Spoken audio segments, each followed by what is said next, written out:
Pakistan West Indies के खिलाफ पहला क्रिकेट टेस्ट मैच 90 रन से हार गया है। इस पे बड़ी बातें हो रही हैं। मैं खासकर बाबर की जो आखिरी जो टेल एंडर के साथ खेलने के वजह से बात हुई थी, उस पे बात की थी और तनकीद करने वालों में यकीनन मैं भी शामिल था।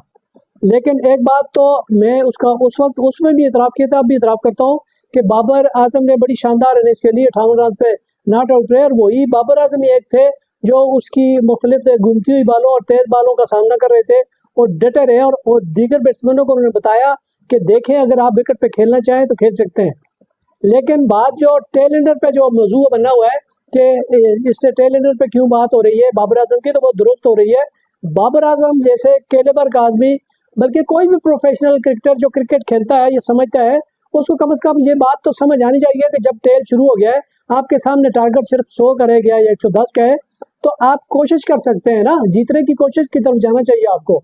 तो आप उसका बेहतरीन तरीका यही होता है, हमेशा क्रिकेट में देखते भी आए, प्रोफेशनल क्रिकेट होती है कि जब कोई बैटर रह जाता है उसके साथ बॉलर आ जाते हैं तो उनको बचा बचा के खेलते हैं। 5 बालें खुद खेल जाता है, एक आध बाल उसको दे देता है, 4 खुद खेलता है, 1-2 बालें उसको दे देता है, तो कोशिश करता है कि स्ट्राइक अपने पास रखे।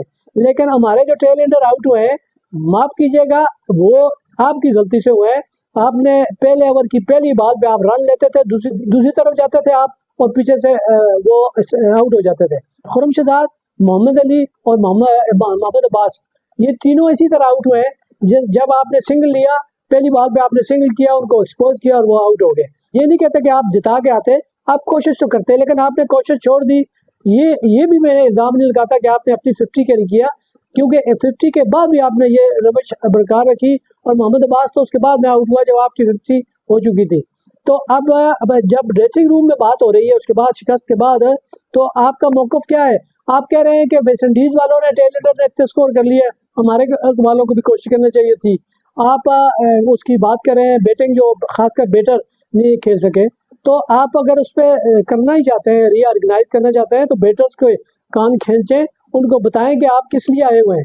सलमान अली आगा को तो साइड पे छोड़ दें, वो तो जब तक मोहसिन नकवी साहब हैं उनको कोई नहीं हिला सकता। वो 0 पे आउट होंगे, वो T20 तबाह करेंगे, वो वनडे में इसी तरह खेलेंगे।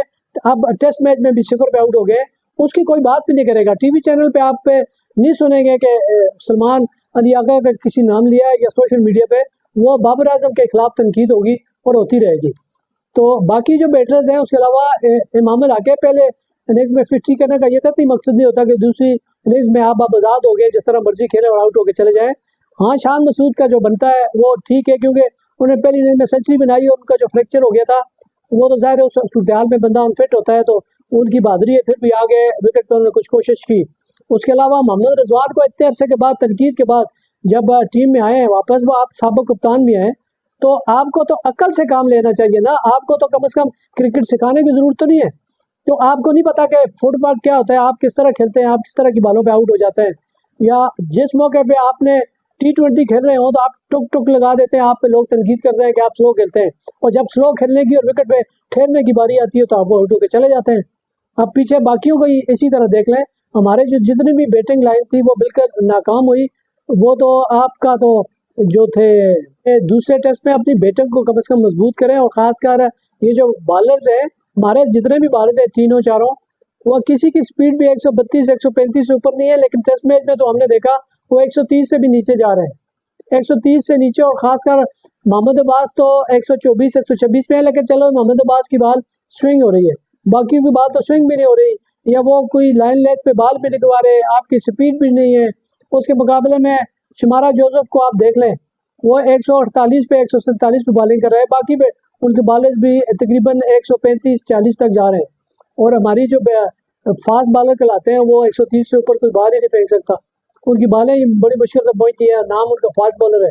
तो इस सूरत पे भी देखना चाहिए। और जब खासकर आप लेके गए थे यहाँ से उबैद शाह को, उबैद शाह की स्पीड भी अच्छी है और उसकी कारकर्दगी भी यहाँ डोमेस्टिक में अच्छी रही है, तो क्यों ना आप सेकंड जो टेस्ट मैच है उसमें उसे आजमाएं और उसको लेके आए। और खासकर अली उस्मान का आपका तजर्बा तो बुरी तरह नाकाम हो गया, आपने स्पिन खिलाया, वो देख लें आपकी सूरत जो सामने थी।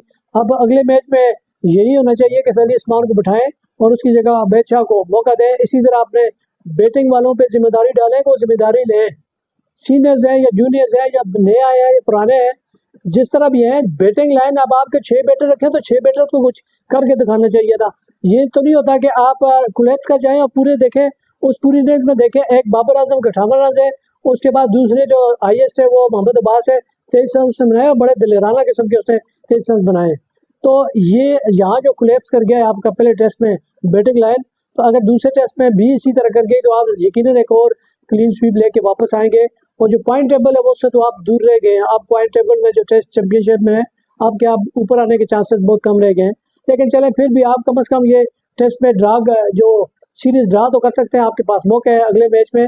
और उसमें यकीनन जो आपकी मैनेजमेंट है उसने भी आपको समझाया भी होगा और उसको भी ये आप तनकीद भी आई होगी और खुद ज़ाहिर है वो क्रिकेटर लोग हैं उनको भी समझ आई होगी कि कहाँ कहाँ गलतियाँ हैं। और ख़ासकर जो मैनेजमेंट है वो तो आगे नहीं खेल सकते, खेलना तो बाहर क्रिकेटर्स से होता है।